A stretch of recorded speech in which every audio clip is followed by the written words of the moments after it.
All right. Streaming online at party1019.com. This is New York's number one for throwbacks. The new Party 1019, a Nexus radio station.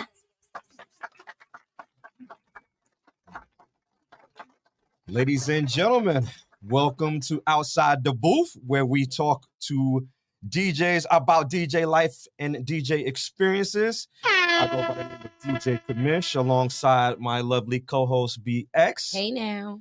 Mr. 212 will be back next week. Yes, DJ Knuckles. Yes. And of course, I want to thank and give a big shout out to the Matrix Studio. Our homie DWI is on the boards. We've got to say, you got to watch us on YouTube, right? Yes. Watch us on YouTube. Thank you for watching us on YouTube. Thank you for watching us on Twitch. And thank you for listening to us on Party 1019 and Commish Radio. Yes. And of course, you can always follow us wherever you get your podcast. So follow us, like us, subscribe to us, review us, give us 5 stars. If you give us 4 stars, I believe that you are hating. Just hating on us. Just hating. All right. Show some love. Show some love. Show some love. All right. So we are here today. This is week number 7. Yes. Lucky number 7. Yeah. Lucky number 7. Lucky number 7. And our guest today. The one and only. The one and only. And I haven't seen this guy in a long time. So it's been a minute. So the one and only DJ Mastermind is here. Now. Mastermind, I got to ask you. I never asked you this before. How did you get your name? Yeah. Ooh. So the name actually came from 2 things. So my favorite book, Think and Grow Rich. Okay. Yes, I remember. This is a mastermind hit. More than one person coming together to do something. Oh, nice. Mastermind. Actually, that was my promotion company name first, right? So it's right. TMG, the Mastermind Group. Yes. So now I was working with a mentor of mine, and he randomly told me one day he had no idea about the promotion stuff. He's like, "Yo, you play music like a mastermind." And like in my head, I was just like, I never really even put it together. And I had to ask my team, like, yo, y'all mind if I take the name like Mastermind as my DJ name? And they like, yo, go for it.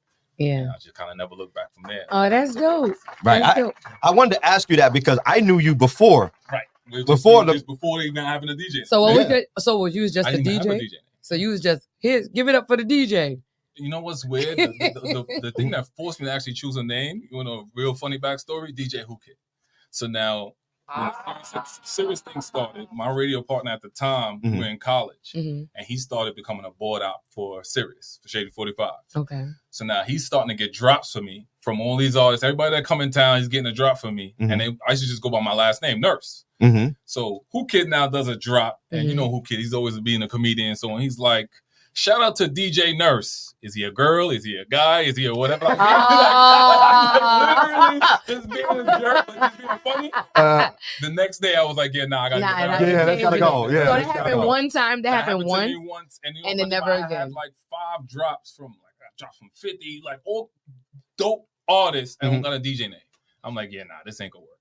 Wow. And then from there, I just took on the Mastermind name, and it just kind of. So 50 gave you a drop. You know I love me some 50. Well, my 50 drop don't even have Mastermind. My first one, I ended up having to get one after when I started working with them on other stuff like mixing for Shady 45 and stuff like that. Nice. We're gonna need a drop from you for us for Outside the Booth. You know everybody says of course, and I haven't gotten one from Mel yet, one from Legend yet. I'm shouting all of y'all out. I mean, you ain't asked. I did. You gotta remind people.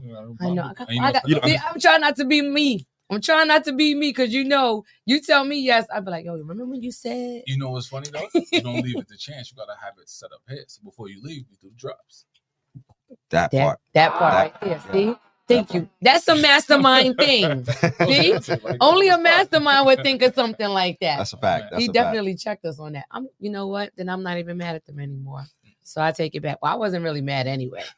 I mean, we gonna get him. We gonna get him. We gonna get him. Sure. Absolutely. My question to you is, because you had mentioned about not having a name and you was already DJing, but you was also promoting. So which one came first? Well, DJing came first before promoting, but I could say kind of came hand in hand because like neighborhood wise, we was throwing parties. I was a bandit when I was younger, bro. Aunt, uncle, lead a house. We throwing a party in your house. What? Like that's hilarious. I mean, like you just throwing it down. Showing up That's Project hilarious. X before that was a thing. Like That's vandalizing hilarious. family members' houses. I mean, when you think back of it now as an adult, especially because like outside of DJing, I deal with construction. I'm like, yo, this is not okay. Wow. The How many property people damage, were there? whatever the house could hold. Like, I'm So talking was it about a house or was it an houses, apartment? Houses, an apartment, anything. If we had anybody's house and they like, their parents say, yo, we going out tonight, you give that look. It's like, God, we throwing a party. Diabolical. Did y'all have That's it cleaned up hilarious. before they got home? If we ain't get caught before they pop up, but most of the time, yeah.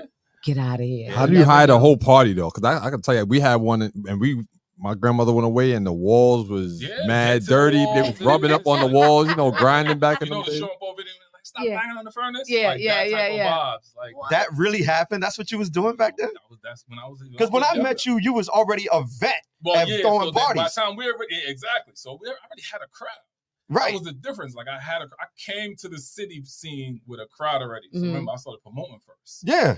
And I was working with, I don't know if you know Carlito, my Block Association now, but I was dealing with Carlito and Dre from Blacklight Entertainment. Yeah. Before anybody. Before I was DJing. Right.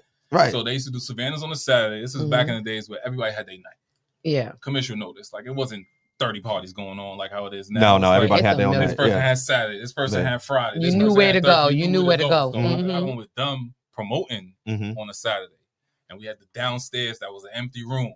And that's how I really started DJing. I'm like, yo, let me bring some equipment down here and start rocking out because I'm bringing this crowd. I know I'm bringing the crowd. So it's not like I'm not bringing in people. And then the DJ that they had, she was good, but she was playing vinyl. So it was like the same set every week.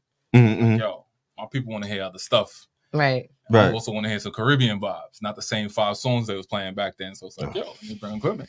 Is that when you started doing all the Caribbean stuff? Did you start off doing Caribbean? Because I know you like the king of soca. Well, that's what you have. You have that. I mean, I'm not necessarily no king of soca because I mean the soca arena is huge, but I've left my mark in the soca realm, and especially in the mixtape side. But the Caribbean side was my intro into really breaking into the Manhattan scene. Okay. Like, that's when the market was segregated. Like now it's a little different, but yeah, it's blended. It's diverse. It's a little bit more diverse, but it's a little bit more inclusive. Yeah. Before you was either the hip hop DJ or you were the Caribbean DJ. When we think about Mars time, think about me and Legend's progression when we were a group. And I'll give you one. You and Legend were in a group?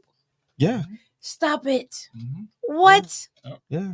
Oh, that's news. See, this is my first time meeting him. Yeah. We've been communicating on social media. So when I seen him, I was like, oh yeah. I was like, you want to come? Was a team. It was Legend Sound. Before he was just Legend. I remember when he was Legend Sound, but I didn't know you were part of it. I was the DJ. So I was the DJ and he was on the mic. And okay. It was a time where, let's be honest, it was what? 3 main Caribbean DJs in the whole of Manhattan? It was you guys, it was Soundproof. And it was DJ Nori with the Union. That was it. And I don't think, was Nori in the city at the time? Nori was in the city. Nori was in the city in the sense of, it was mainly us in Soundproof, but anything that the Union was really making decisions on DJs, then Nori definitely was doing his thing and pulling in. But he was it was just the 3 of us, bro. And everybody else was guests. Yeah. Every party. But it really was, the main competition was always us Soundproof. Are you doing Reggae Fest next week? Reggae Fest. What's that? Oh, was no, that's on I PS17? actually don't. No, I don't. I've never done any of those. Really? No, Legend has a group. Yeah, it's like I know. I'm just saying. I didn't know if he would be a special. Right. Yeah. He has a group. But I'm saying he said he has like 5 or 6 DJs that they rotate. So that's the group. That's group. their Yeah, Reggae Fest. That's Reggae Fest. That's the group. That. Yeah. Oh, okay. Yeah. Blends. Yes. He said that to me. Group, he said that to me today. Yeah. Yeah. And you've been doing this since you was 15 years old, and you have like 15 to 6. When did you start doing the mixtapes? Because you have like 17. Well, official mixtape. So the mixtape thing, I knew it was a great way to like engage with your audience and put stuff out. It took on a life of its own. Half the mixtapes or half the series that I put out has started as just one mix that was supposed to just be one mix, and then people like, when is the next one? When is the next one? And I think sometimes even with the mixtape thing, it's like a dope series, right? If they put all the episodes out, people binge watching, they like, I listened to this 10 times in a row, I'm ready for volume 2. It's like, there's not going to be another volume 2 for another couple of months, but it forces you to then figure it out. Like you have what's the series that I see all the time and that I've heard and listened to quite a few of them? Waist Trainer. I seen yeah. that. I didn't So, hear it yet. So what is Backstory of Waist Waist Train. Waist Train is mom's most successful mix series ever. Okay. Right? Mm-hmm. Waist Trainer was a random idea that I had as a female get ready to mix. Right? Mm-hmm. So pretty much like training your waist before you about to go to a party. And whiny Right. and all So of I this. just put together like the dopest songs for that year or just for the last couple of years. Mm-hmm. Half dancehall, half soca. Oh, okay. Put this mix out. Waist Trainer was supposed to only be one mix. How many do you have? I'm at volume 7 now, and 8 is probably going to come out. Wow, that's awesome. So that's every year. I'll drop it once a year because it's pretty much like a highlight of the year's best dancehall right. and soca. Mm-hmm. I've been trying to stop doing this mix. Well, why are you trying to stop now? I'm not trying to stop. Won't you do now, it as TikTok challenges? It's a series. It's not supposed to be a series, Kamesh. It was literally just supposed to be a single mix. Yeah. Wow, yeah. but you can't. They won't. Go. Yeah. So then you should have the women that listen to a waist training do a waist training 30-second video on TikTok and tag you. Well, you know what's funny? It's the waist training. The tags are already there. Mm-hmm. I definitely like these mixes collectively. That mix series by itself has over 500,000 listens. Wow, that's awesome. Between them, like especially during the COVID time, Yeah. I've had some mixes come out, and it's just like, where are these numbers coming from? Right, 150,000 on a single mix, and I'm like, I'm going through it right now. Like I dropped a mix 9 years ago, and it's getting traction that you don't. And it blew up on YouTube over the weekend. Get out of here. This weekend? This past weekend, yeah. Which album was it? That was the Best of Jadakiss mix. Yeah. Oh, that Jadakiss, that thing is probably my most popular mix ever now. Really? Yeah. Yeah. That's awesome. It goes viral like every year. So that's crazy. Which is crazy. When we mentioned that before when we was off air, and I was saying like how the technology be technology, and that's exactly what I'm talking about. Like it's like a stock market. Like if Jadakiss is having a good year, whatever you did, whatever video you did, same thing. Like if you do an interview, like I did an interview with with the guy with the pastor that they got locked up in Brooklyn. They got robbed and all that. Okay. Bishop. The bishop. Yeah. So I did an interview with him in 2021. And that interview only got like maybe under 100 views. But when he got locked up and I reshared it, thousands. Yeah, that's like crazy. Because sometimes it's irrelevant. Yeah, right. Yeah. So when people get to ask me, yo, how many people you got listening to your station or whatever, I break it down to them. I said, people watch what they want to watch. That's how the internet works. The numbers don't work like how they think. Like, oh, you're a radio station and people just gonna be tuned. Nobody's tuned into no radio station like that no more. There's no more appointment anything. There's no more appointment television. Like we want to watch it when we want to watch it. We want to listen when we want to listen. So it's on demand all the time. Yeah. Well, I need y'all to listen to Party 101.9 FM and listen to us on Power 101.9 FM every time you get a chance. Right. You know, I mean, what's wrong with that? You might have to do a contest, send them some money or something. They want something. They want something. I'll sing to them. Oh no. Boy. No, we're not doing that. We're not doing that. We're not doing that. Never mind that. You know, we're not doing that. So when are you going back on tour? I see you travel all around worldwide. So the next two major ones is Miami Carnival, and the week after is Jamaica.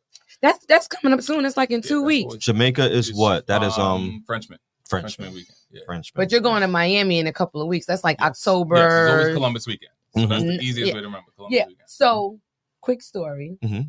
We take my girlfriend out for her 40th birthday to Miami for Carnival. Okay. They knew in May, this is what we're doing. We're going to turn up, go to Carnival. Right. It's everyone's first time. We get there, 3:00 in the afternoon. These girls are in bed at 11:30. And that's Miami. Miami is a baby carnival. But the real carnival, you ain't going to watching sleep. The other people that's there celebrating, they coming in dirty with mud and paint and everything. And I'm like, we're supposed to be doing that. Right. They was like, we're ready to go to bed. I was like, so I've never had a carnival experience yet. In Miami? Ever. So wait a minute. What did you do for the job? Was y'all out there that weekend? Yes. And y'all did nothing? Wow. Where'd y'all stay? We stayed right on the Strip. We stayed. South Beach. So nothing happens out there. No. On South Beach. I know that, but everyone was taking the buses to where the big fetes were going on and everything. Nothing happens. Yeah, because they had food. They had food trucks outside at the place. They had all the women in the costumes wearing the stuff, and they all leaving the hotel. So I'm like, We like Right, Burna let's go Boy with was that. out there doing the Yes, show. yes, yes, He I see it, performed. yeah. I'm like, Oh, so this was recent. This This was is last year, bro. recent. Trips, I 2 think he years did ago. Trippy. 2 years Tipsy, ago. yeah. So we went out there, and I'm like, yo, we supposed to be going. I don't want to mess up my hair. I don't want to. Oh, wear these yeah, one of them shoes. I brands. don't want. Yes. They're not going for Carnival. They just went for Miami for the weekend. Right, they- You went for Carnival. you went for They Carnival. I went for They went to Carnival. Lounge. And I said, let me tell you, if you tomorrow, meaning Saturday, Right. if we not out till 3 or 4 o'clock in the morning, I'm not coming back with y'all. Right. Wow. I met dudes at the poolside, so I know who I was hanging out with Right. the rest of that night, just in case they didn't act accordingly. Wow. Yeah. That's hilarious. That's good. But you definitely went for Carnival. I Yeah, went. yeah, yeah. I Your didn't friends even- did not go for they Carnival. didn't- Yeah. No, Carnival's they a was. different animal. It's a It different is. I wanted to be an animal. I wanted to be You an want to animal. experience the I full wanted thing, the right. experience. Yeah. And now, and I was single then, so that was awesome. It's awesome to do carnival things single at Carnival. Yeah, because I saw them girls was acting. I'm gonna tell you the truth. No, it doesn't really matter. No, what I'm saying is you don't have to worry about Here's the difference. anything right? coming. If your partner understands the culture or is of the culture, See, I it's didn't one have to thing. worry Yeah. about a If partner. there's not a part of the culture or understand the culture, then there's a The problem. problem. There's a You know major that. problem. There's a Yeah. major problem. Major. Caribbean, just Carnival in general, I it's a know. different animal if you're in a know. relationship and the person is outside. You of have to being be from the strong Caribbean. enough. No, I ain't got nothing to do with strong. No? No. It's just culturally. You You gotta don't know it. understand it. Like, You just gotta understand it. You just gotta understand the Wow, culture. I've even never other been. Caribbean countries, like a Jamaican. If a Jamaican couple goes out, you're Mhm. not dancing on no Jamaican man's girl, just walking up and dancing on. Her. Yeah. That's not problem. That's gonna be a fight. Mhm. A Trini or a Beijing or whatever. They it's like, go ahead. You Mhm. dance on my girl, I dance on your girl. Jamaicans ain't with nothing. Nah, they ain't That's with the it. problem. Because it depends. There's to me there's what I like to call modern Jamaicans, and then there's classic Jamaicans. But even the modern Jamaicans are more the soca loving, right. traveling. So they Jamaicans. understand it a little bit. They realize like, okay, I gotta chill. Yeah. I want to But experience Carnival. you know, classic Jamaican. They not. I don't care. I don't. Yeah. we're not I doing just that. want to experience Carnival, whether it's Jamaica or in No, you have to. Miami. Yeah. You have to go. They Like were you- so dirty. They looked like they had so much fun. Yeah. Well, those are the best parts. They You were wanna so talk about in dirty. the world, a Everybody two-way came in party. covered in paint. Shoes is jacked up. I was like, yo, we could go down to CVS and buy some Skippies. Like, y'all don't really It gotta wear y'all. strips it all down. Yeah, You I was can't like, be flossy. You can't. There's no pretension. There's no Yeah, word about your hair. You gotta none of- wrap all that up. Just Yeah. go and have a good It's time. it washes out. for DJs, it's especially for Caribbean DJs, right? Like for Caribbean DJs, that is a whole vibe that if you're an American DJ or a DJ from any other part of the world that has not lived that culture, that is a culture shock. Yes. Really? It is a culture So shock. you love it. You can't wait. I mean, it's in my blood. You can't wait. Because you know what it is? I tell people the best way to describe what Carnival is for me, how I say when I'm introducing Carnival to somebody. Mhm. It's a weekend built around thousands of people traveling to one place Mhm. with the same mentality. Everybody wanna knowing have the fun. same set of music Everybody's going and to have having the time. same objective. We're going to go have a great time. We're going Mhm. to drink. We're going to party. We're going to look our best. And then we're going to go home. Yeah. So that automatically awesome. makes it just a different. And then remember, most people's carnival is based on going back home to your country. Right. So you're home or you're at one of your friends' home. So Right. it's that feeling. So it's something you can't substitute with Oh, I any gotta other style of experience it music. one It's an day. experience. It's definitely an experience. I would say that I used to describe Carnival as, and this is me being an American, I guess. Right. I would describe it as a rave for Black people. Really? Yep, for Caribbean people. Yep, Nice. that's a Caribbean rave. It is, but it's on a different scale, especially when you go outside the country. Oh, Yeah. my God. When you go to another country, like Trinidad is the biggest Caribbean carnival in the world. That doesn't mean it's the best, though. It doesn't. Right. Well, all right. So they're the best at producing carnival. Yes. Here's the difference with them and everybody else. Their entire country embraces carnival more than any other country. Really? Maybe second there will be like Grenada or Barbados, but in general, Trinidad is. If you go to Trinidad on Carnival, Mhm. good luck on finding regular people to do their regular job during Carnival. Like Right. everything Yeah, stops yeah, for them. Yeah. Whereas Wow. most other 100%. countries, they're still functioning. Like you Right. in Barbados, if you're not on the sides that's having Mhm. the parade, you wouldn't even know that Carnival's going on. Get out of here. Like during crop over, if you go to the south coast of Barbados, it's just regular tourists over there. You will never and they would know that Carnival's Carnival is day. pumping. So I went to Barbados this past May, and now I can agree with you because I was on the other side. I was like about an hour away from the airport. So you was on the West Coast. Yeah. Okay. So I had never been that far. Right. So I can see it now. Like, yeah. And funny thing about you think it's an hour. It's not an hour. Nowhere in Barbados is an hour away from anything.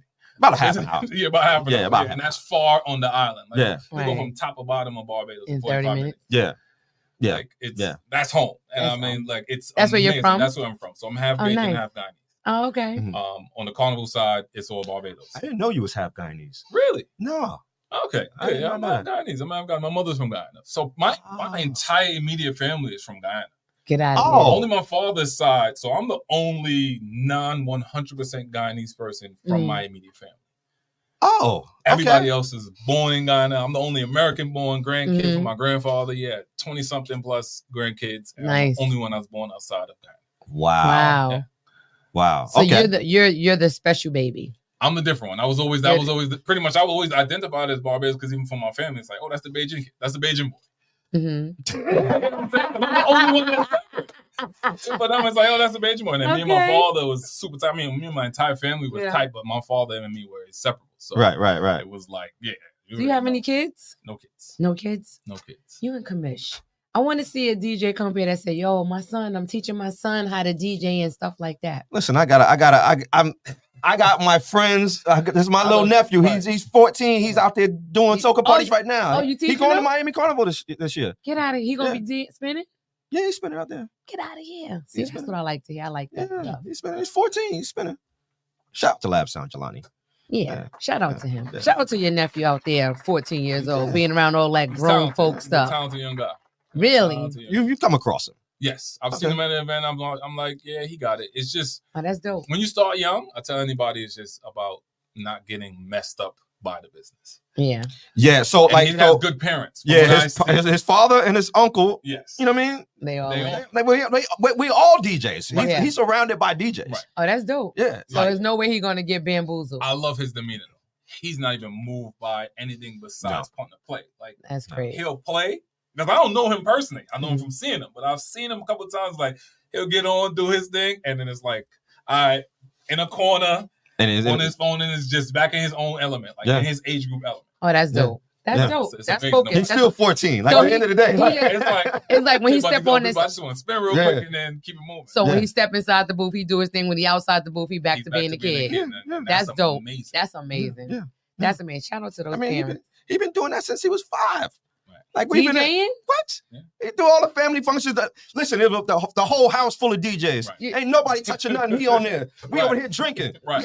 Crazy. He's happy to do it. That's crazy. Oh, that's dope. We out here eating and Oh, we drinking. gotta get him up here. Yeah. We gotta get him to step outside the booth. He ain't coming up here yet. Right. With his parents, He ain't with his coming up here uncle yet. and his dad. He ain't coming up here yet. He don't want to talk to nobody. Well, you know, it's time to have to ask my question. Okay. It's a hot topic. Okay. Diddy. Oh boy. Real political. I'm not going political. Okay. I'm just going by with everything that you hear now coming out. When you guys were coming up on the scene and you guys been around Okay. that culture and those parties and a lot of those artists, why is everybody so quiet right now? Or do you have an opinion? You have an opinion? Because I think he going down. I think they trying to get him for a RICO. That's what it looked like is lining him up for. They have to frame it. If you know anything about criminal justice now, when you're going after somebody big, RICO is the only way to make things really stick. Yeah. Because now anything that's associated with the RICO or the organization that you create, even if it doesn't exist, can take the organization or the person you're targeting down. Right. So, I mean, we all know about the history of hearing about bad things with Diddy. Like, not saying I don't know yay or nay, but the whispers have been going around for a long time. I just knew about the whispers with him stealing your publishings and not giving you a good record deal, but I didn't know the extent of the Diddy party. Right. And we don't. I don't either because I was never into that. I went to one or two of them, but again, It wasn't what it was. It wasn't that. It wasn't that. Yeah. I've been to public joints. I never went to no private. So it's like, we never. I went to a few public joints. Right. Oh, you didn't go to the private? No, we went to public joints. That's like his productions. I mean, he was one of the biggest promoters when we were starting. He was still doing parties. And you wanted to get that invite. It was the biggest event that was happening in the city for that month. Yeah. So we go to that, but when it went to the other side, it's just like it got crazy. At the end of the day, it's like too crazy. With power comes responsibility. At some point, you got to realize, like, yo, just be a good person, bro. Yeah. Like stop taking, like at the end of the day, stop trying to take advantage of people because you're more powerful or you're more connected or you're more whatever. But isn't that the game though? Isn't that the music industry? That's the bad part of the industry. That's the bad part of the industry. That's a bad part of DJing side too, to a certain degree. Yeah. But that's the bad part of any industry, really. Yeah. So is there any bad part to 1,000 bottles of baby oil? I didn't even understand. And shout out to my we're on Twitch right now. So shout out to my Twitch followers. Yes. And shout out to my followers on Twitch who are now on my Discord. Okay. My Discord blew up yesterday. Really? About that. Question, right? And I was like, what is this 1,000 bottles thing? I didn't realize until I got in the car and somebody called me and told me what that was. I was like, oh. But you have 1,000 bottles of baby oil and lube. In 2 houses. I mean, if you really think about even that, though, that's deprivation. They're really looking just to destroy. Yeah, they're trying to. I'm like, why is that even coming out? But what if it really was 1,000 bottles? What if it really was 1,000 bottles? But exactly 1,000 though, like out of all numbers, 1,000. I didn't open the pack. It could have been 100 bottles. Or it could have been 10. It could have been 10. They didn't open the pack though. That one was used. Like it's a fresh 1,000, fresh pack. Right. Yeah, they're going hard. They just in the stash, right? Like they in a pantry or something. What are you doing? Crazy. That's crazy. I don't understand. I mean, I don't understand why that information went out. Yeah. I mean, it was funny as hell. Right. It's funny, but it's not. It's funny, but it's not funny if that's what. Yeah. In the court of public opinion first. Yeah. Anything after, it's like, and think about who's working in the feds now. The feds are not old white guys no more. They're people our age that might have a disdain for Puffy. So they going. The dude from the District of New York is black. But just think the about district attorney, right? Damian Williams. He's my same name. Early 40s, and we're 20 years into our career as DJs. Yeah. You know what I mean? As professional DJs, not just messing around with it, but like actually doing it professionally. So guys that's been in criminal justice from they was early 20s, they're now the guys that's running things. So they were probably at that party. Early in the beginning. Maybe they didn't get in. In the beginning, I'm saying. In the beginning. Like the parties that we were in. He's a big promoter. That's the big promoter. He's the big promoter in the music exec. I just... The crazy thing is that, I feel again, bad. as DJs, I know there's a lot of people who benefited from him and who got jobs and careers and all of that stuff and became, who they became. Right. So it's like I asked this question on Instagram earlier today and well, actually on all of my social media platforms earlier today. And people are very quiet on Instagram, but they're starting to chime in on Facebook. The question was, all right, now as DJs, you gonna cancel this dude or what? Because if you can't, and if you do cancel him, music to cancel. If you do cancel him, you gotta cancel everything. So I can say this as Kamish is my boy. It's like my bro. Somebody that I look to it when he said this, the question he asked, I was like, "Yo, Kamish, you going too far?" Did you ask? So when because he asked a valid question. So what he was like is, if we cancel Diddy, okay, but are we canceling his entire catalog? You can't. I ain't canceling Mary. I ain't canceling Biggie. I ain't canceling nothing. Total. You're not Bad canceling Boy catalog. No, Right. But I'm not gonna lie to you. Since all of this started, loading a Diddy song, you load it and it's like, I ain't playing that, bro. I don't feel like I just don't. The songs that's his music. Right. There were certain songs like if I'm warming up a party. Yeah, because I Need a Girl is like one of my favorite records to play. Yeah. Him and Usher version. Yeah. It's like one of my go-to records. Yeah. You know how many times I've recently, like I'm at a party, I loaded, I'm like, nah. So you saying no to that? You're canceling. You're canceling certain songs. I'm not canceling the Bad Boy catalog, but am I comfortable to say I'm putting a Diddy song on right now? I mean, Cypher Sounds use AI. Yeah, he did like. And I have to download that song, but he used AI for the Benjamins because the Benjamins was actually written by Jadakiss. So what he did was he made he put Jada on it. And he put Jada voice on Diddy's verse. Yeah. Wow. And how it did sounds it sound? right. It sounds great. Yo. What's his name played it at a block party I was at with I was with Goldfinger and in the summertime for a block association block party. Okay. And Ted Smooth played it. Oh, really? He's like, yo, we playing this. He's like, no, Diddy. And he played that part and it went crazy. Really? I believe it. It really? went crazy. But it does sound good, though. It sounds crazy. You know what I mean? It sounds crazy. It does sound good. I ain't gonna lie. The rest of the catalog, I'm gonna play Biggie forever. Listen. I did a fight party Saturday because Canelo Alvarez. Yeah. I did a fight party in the city. How you gonna not? And I, when I do fight parties, I curate them. That's why they be hiring me for these things. Right. So when I do fight parties, I'm playing fight music. Correct. How you gonna not play Victory? Right. Yeah. Victory is a pop song. What I mean? Like, yes, Biggie's on it and Bus is on it, but that's a P. Diddy and the Family. Right. You know what I mean? Yeah. That's No Way Out. Right. That's the first track. No. Yeah, it's a fact. How can you get rid of that? Did you play it? Yes, I did. It's a fight party. Did they rock to it? Yes. It's a fight party. You know what's funny for me personally? I don't have an issue with it. Is I don't want the people running up to me with the nonsense. Because then it'd be like, yo, get out my face. Like that happened to me with like R. Kelly record. It happened to me. I was about to say that. But the whole thing is like people running up on you, like even like substance. If you hire me and you come and say, I don't want you playing this at my event, with all due respect, I gotta listen to you. I want to hear R. Kelly. I keep telling you all the time. I want to hear R. Kelly. And I wish Knuckles was here to because I tell him too. Right. Listen, my audience, I got D9. I got D9 people, which means I got sororities. Right. They are not trying to hear that. No. You know what I mean? R. Kelly was talking about his stories through his music. Right. No, it's a fact. And people come to you and like let it know, like, listen, no, we're not doing that. Being at an event, it wasn't like I was playing just a mix because it was like nobody there. I'm playing a mix, and it's an old R&B mix. Right. R. Kelly on there, and then they're like, telling me like, "Yo, do me a favor, can you change this?" And I'm like, "What if you get locked up with R. Kelly?" The spot was empty. No, imagine like, me and that person. Wow.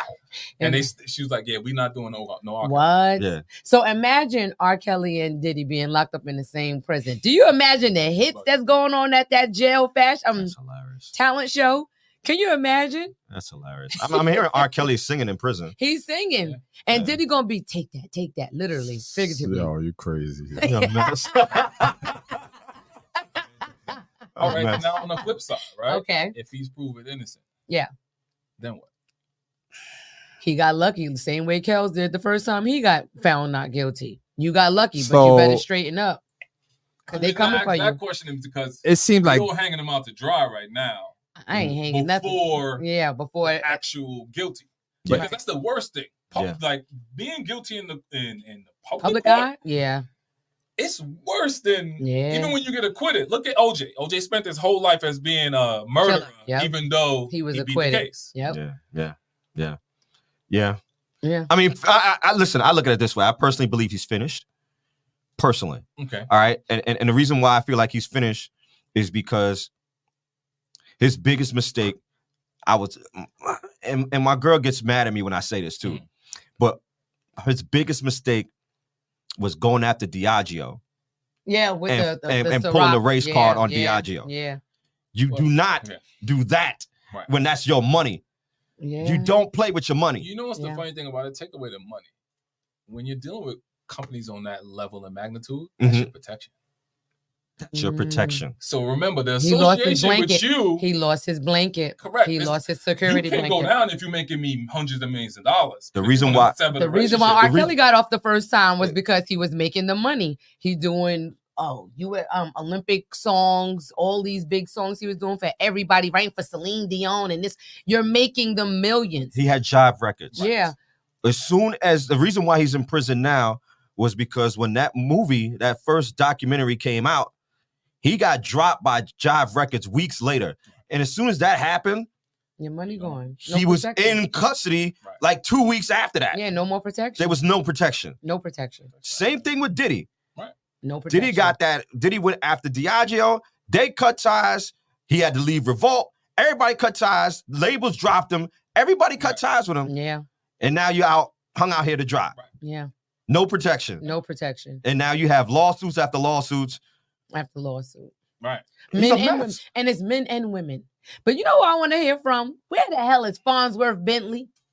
Oh, you're not gonna hear from him. Yeah, Where is he? Out of all people. I mean, what's No, he I'm gonna just think? saying, but like, I'm just saying, like, holding the What umbrella. benefit is him to even Yeah. say it? no, I'm not saying benefit, but I'm just saying, like, people that can probably vouch for him that he's not that monster if he wasn't. Oh no, that there's no monster. unvouching. What I was gonna say. About it is, that's the bad thing. And you go finish what you're saying. Yeah. Sorry to cut you, but No, I got it.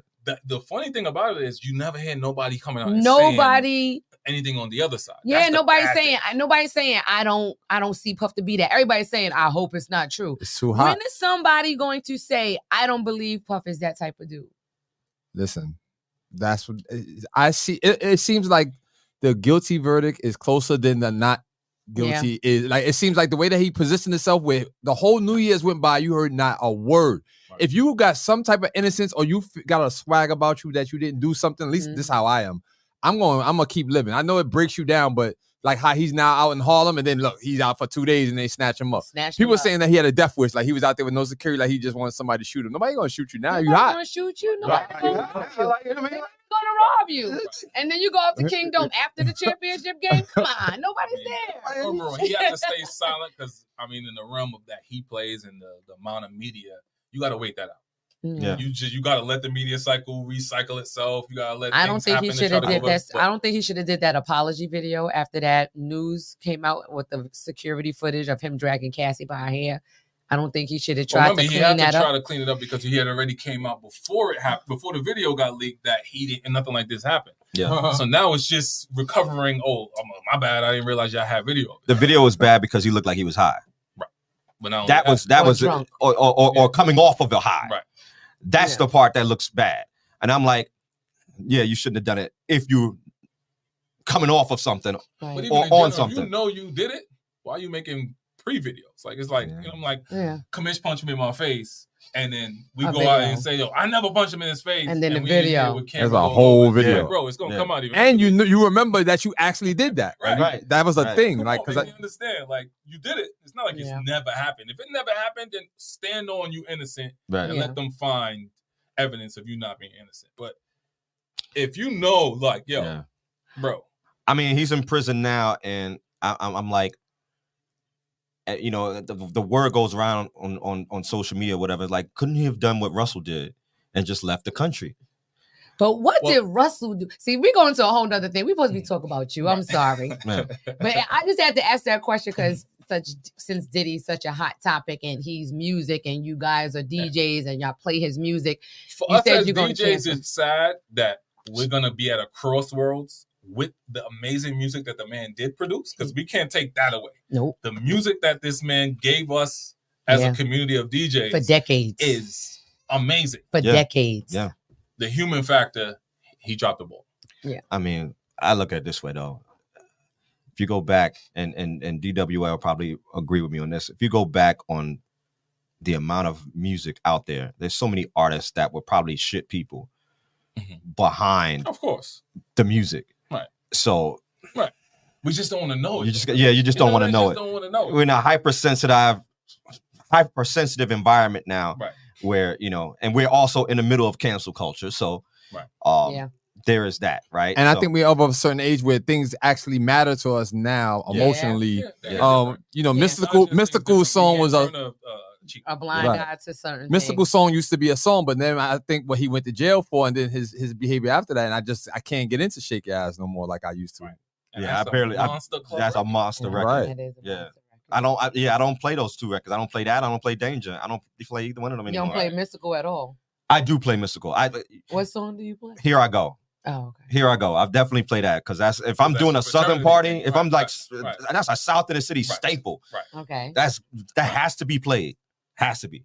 What song do you have to play every party that you do? For myself? Yeah, for you. What song is you have to play it? Mr. Flavor remix. Okay. Song. Yeah. For me, it's like I play that for me. Really? You don't even care about nobody else. Don't get me wrong, it hits every time. It's a It's a classic. Automatic. It's an automatic banger. Get the party going. Shower remix. Every time that comes on, you can play it from anywhere you want to play it. Yeah. It's going to hit. Yeah. Really? But I play that song for me. Yeah, that's your favorite song. It's like my favorite song to play. Okay. If I'm playing like a Caribbean event. Okay. And funny thing, shout to Scoop, rest in peace. Yeah. Crooklyn Clan remix is like, you can't go wrong with that. Yeah. Everybody plays that song. That record. Can't deny it. No matter where you need to go, yeah, that song helps you go. Yeah. It's one of those reset songs to me. Like anything reset, reset, turn up. Yeah. It just changes whatever the direction trajectory you're of going the party. after this. Yeah, it's okay to go there. Yeah. It's okay. Some promoters that I play for that every time you play the event, you don't even know where the people gonna be from. Right. Because they're really good at online marketing. But that song is international. So it's like before I even play a song, I'll load that song up and be like, all right, where y'all from? And then people start shouting out whatever countries or state they from. Then they tell me that I could play that and then go into wherever they told me they was from. And it never misses. Never. Oh, that's dope. I've never been anywhere in the world that song hasn't worked. Let me tell you, since you brought up Fat Man Scoop, again, condolences to his family and our very own DJ Knuckles. Yep. But we were at the memorial services at the Apollo last week. And when I tell you, didn't they, they turned it into a whole party. Yeah. SNS opened it up crazy. It's SNS. Yeah, he opened it. He had it Walk-in rocking monster. crazy. Then we had some live performances. Busta came out. Kid Capri came out and said something. But when I tell you at the end, because I was wondering, the whole service is going on. When is Knuckles going to come out and say something? Knuckles came out and shut it down. Nice. He gave him the tribute that every DJ and every party goer can appreciate with, and then to play the Crooklyn song. Right. Nice. Killed it. And those speakers sounded nice in the It did sound good in there. I haven't been in there enough, and then now being up in the audience, just watch, like I'm like, oh, I see why these they be jamming in there. That was my first time ever like in the Apollo. Get out of here! Yeah, that was my first time because I forgot you from Staten Island. No, I'm not from Staten Island. I'm from the Bronx.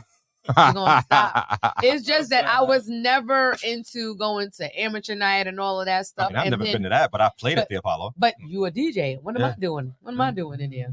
You're a DJ. All of these shows, BX, all of these shows that happen. Now they have good shows that I want to go to at the Apollo now. But back then, I wasn't trying to go see them old heads. Oh, wow. I wasn't trying to go. I wasn't trying.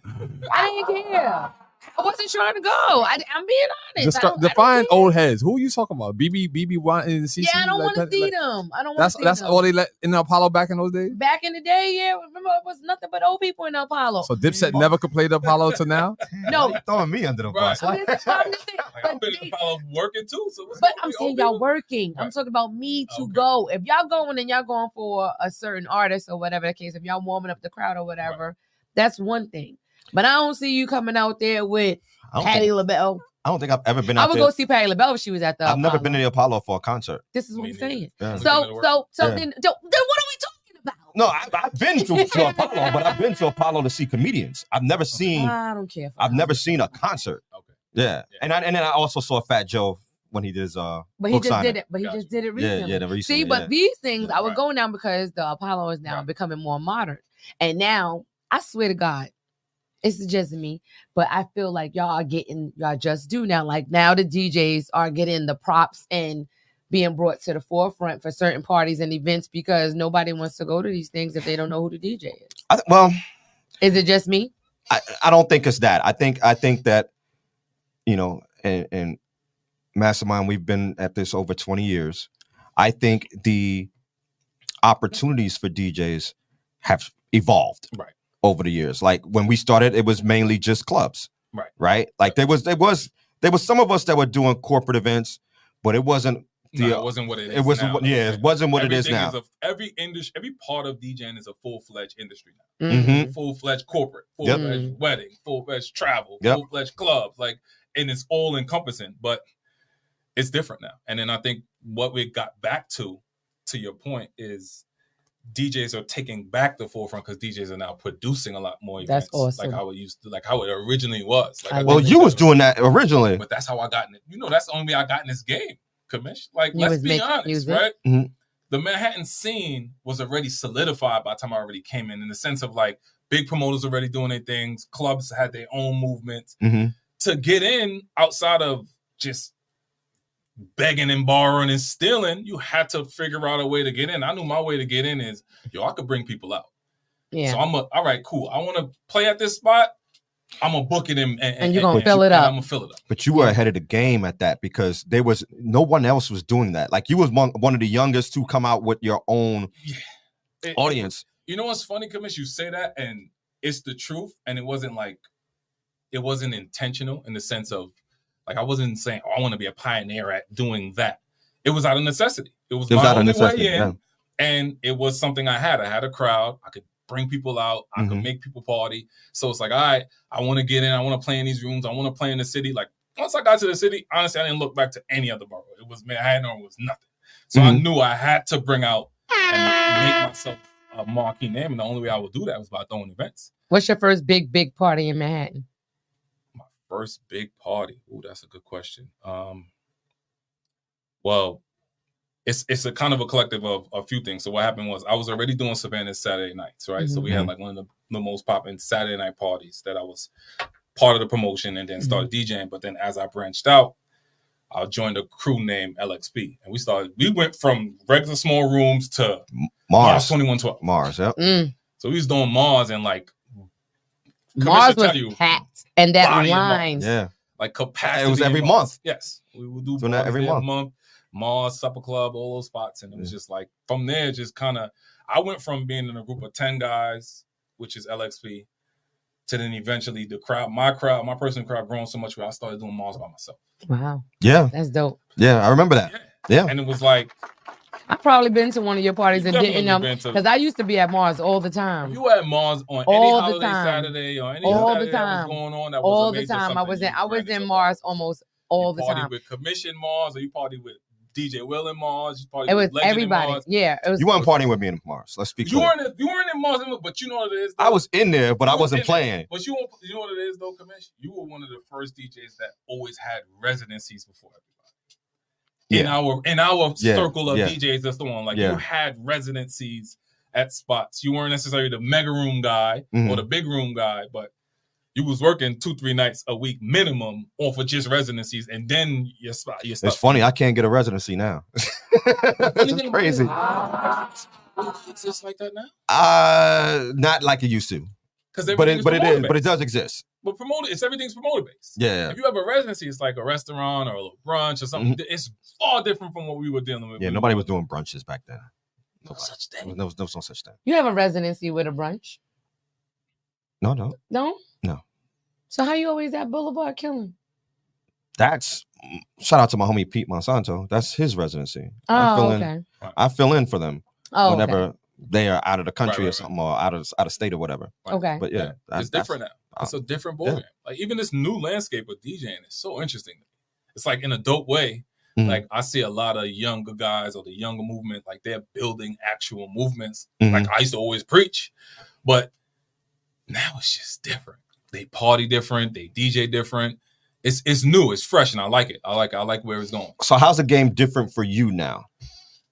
So the game is different for me, where it's the sense of like I'm stuck in this weird divide of like having this international ability to go out and work and do my thing there. But then when you're home, it's like, is he available? Is he not available? And honestly, shout out to the great promoters, but promoters can rob, like bad promoters can rob your love of playing music locally. Really? They killed your joy. So they ain't necessarily kill my joy, but I'm very selective with who I work with. So that then pushes you out of necessarily being like, come one, come all. Right. And I've always been a person like, I'd rather control mine. Like I know what I bring to the table. Like I tell any promoter, I let anybody know, like if I'm booked on a party, if I call a price, I'm paying for myself.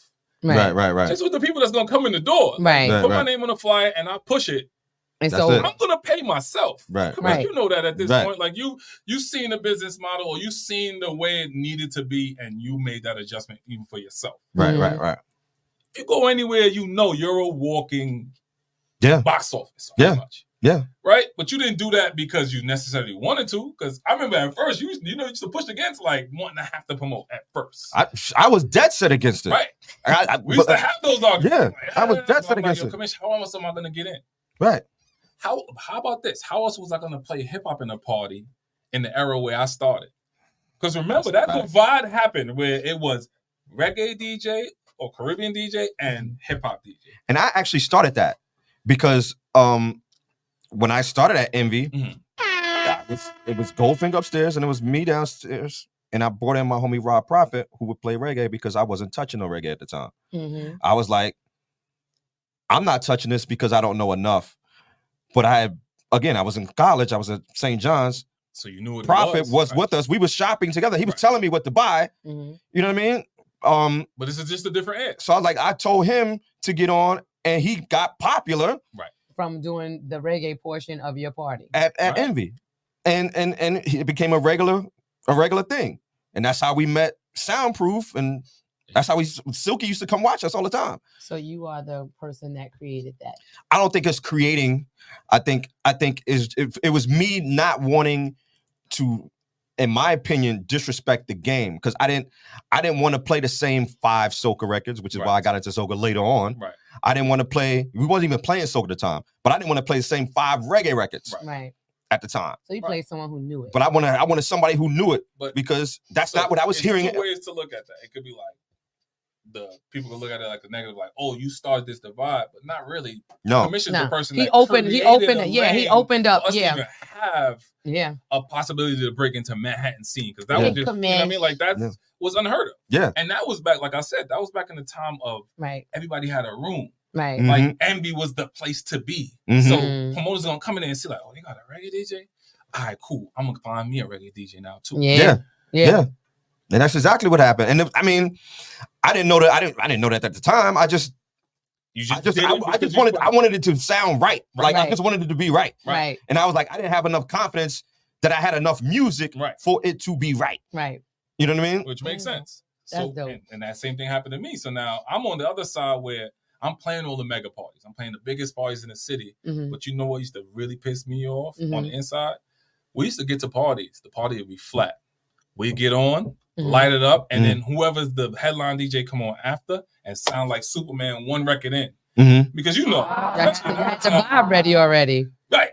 Soon as the dance hall come on, the whole party go from everybody in lounge mode to partying. Yeah. And then from the partying, whatever's the biggest record after our set, you just have to play that. Yeah. You walk on and play the record and look like Superman. Yeah. Right. And not to say they weren't great DJs, but they knew themselves. Like I remember many headline DJs, like they knew come in the building. I'll play with Self. I'll play with Will. These are guys that like show love when I was doing my thing, like coming in and like really making my mark. Especially Will. Will was like that was my right hand. Like any party I was doing, I had Will on, and he was my hip hop DJ.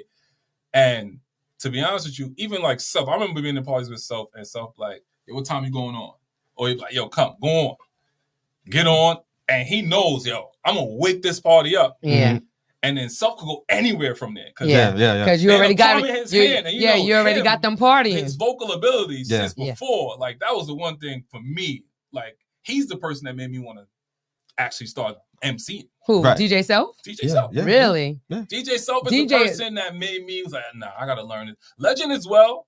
But I think the difference with Legend and Self is Legend could just turn on a mic and for whatever reason it works for him. Mm-hmm.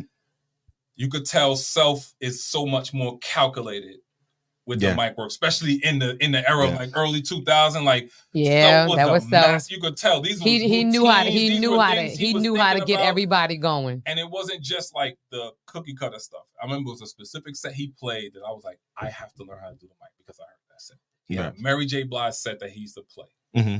And I wasn't even on the party at the time. It was at Mars. And he was playing this Mary J. set.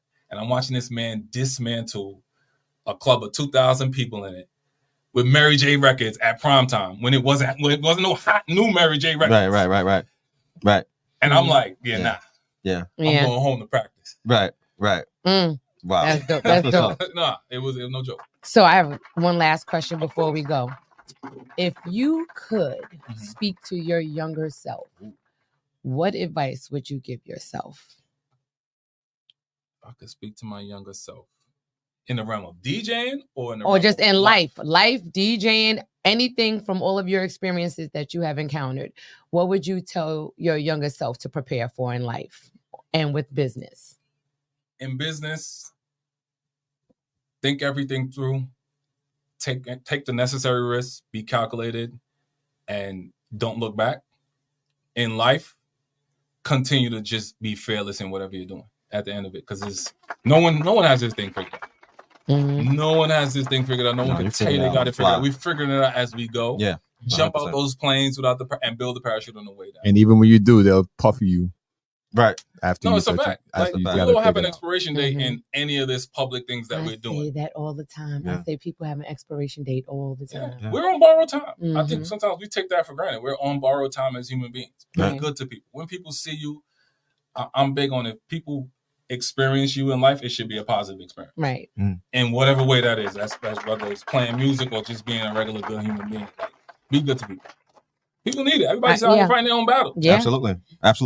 I got one thing to ask you though. Of course. You do a big part, or you play a big part of what's going on in Barbados for Crop Over. Mm-hmm. You're out there for almost a month every year. How did that come about? Well, half of that came about just being from Barbados and going back, like wanting to go back to enjoy my festival. As I got older and more friends wanted to start coming.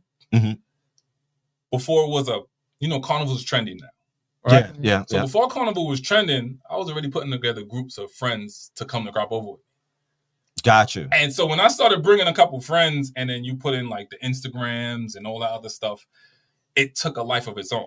It became a movement. It became a movement, but me actually breaking into the market, I would have to give a shout out to my boy DJ Ross. So DJ Ross is like the biggest radio personality in Barbados. And he's also one of the biggest promoters out there. We knew each other from social media, and I was in Barbados one year, and he had this big boat ride, and he's just randomly like, yo, I want to book you for it. He never heard me play before, none of that other stuff. Really? Right. So it was a Wednesday boat ride, Trippy Wednesdays. So he booked me for this boat ride, and I'm like, yo, Ross, I'm going to open the floodgates. And he's like, all right, whatever, we're going to see. I sell half this boat with him. So we sell half this boat. I have half of New York on this boat with him, half of New York, and then from there, it just kind of took off from there. Okay. A few bands, few different things. And because honestly, it's the same thing. If you could bring a crowd, people going to mess with you. Right. I was able to grow the name over the years and so on and keep a consistent pulse on bringing people to Barbados. And from there, just don't look back. I mean, promoters know, honestly, at this point, you book me in a party in Barbados and people won't come out. Oh, that's dope. What's your secret of building an audience? Being personal. Especially in the time that we're in, that's the number. People are not personal. Like, everybody thinks that I'm going to get a flyer and I'm just going to throw it up on social media. You got to talk to people. Right? It's like, I'm actually in touch with my friends and in touch with my people, like cracking jokes. And like, I'm not just inviting you to try to make money off of you. Like, I'm actually inviting you because you my peoples and I want to party with you. Right. I love that. So it's still an old school way. It's still an old school way. Nothing beats that, bro. Got you. Nothing beats, because the personal touch, like, think about it. Commissioner, if I pick up the phone and call you and say, yo, Commissioner, I'm having a party. I need you to come through, bro. And you give me your word. You don't got to worry about it. 99% of the time, or 95% of the time, unless an emergency come up, even if you don't want to go, something could happen on the week. You're like, I really want to go, but I told him I was going. He hit me personally. Yeah. And you know how it goes over somebody's birthday or something, and not overdoing it. I don't promote everything like it's my own personal thing. Right. But I do have a personal touch with people. That's dope. So that's awesome. That's honestly my secret, just being personal, man, and just being reachable with people. Got you. I love that. So before we leave, I want to thank you for coming out and blessing us for episode number 7. Yes. Y'all make sure that y'all listen to us, like us, give us 5 stars, review us. And if you don't, like Kamish said, you're just hating. Yeah. You're just hating. But and I just want to thank you so much for coming through. I really enjoyed this interview. It's been dope. You're a dope person. And I'm going to, experience Carnival for real. Or Barbados. We're going to hold you to that. I want to go. Barbados, Carnival, Crop Over next August. Okay, let's go. It's always the first Monday in August. Let's go. But you're out there for a month, so I'm out there make it happen. But listen. Now, we're going to be out there. Commissioner's going to go. He's going to bring Rachel. Happy birthday, Rachel. Oh, yeah. Shout out to Rachel for your birthday. Yeah. Yeah. Happy birthday. Yeah, Happy birthday, babe. Yeah, for sure. For sure. And you know, this is Outside the Booth. We are the only place where your favorite DJs step outside the booth and sit with us to share their experiences. I'm your girl, BX. My man, Kamish over here. Mr. 212, DJ Knuckles. He'll be here next week. And shout out to the one and only DJ Mastermind. Wow. Thank you for coming out. Y'all stay tuned. Like us. We out. Later, y'all. The Big Apple is cranking real throwback. New York City. The new Party 1019, New York's #1 for throwbacks.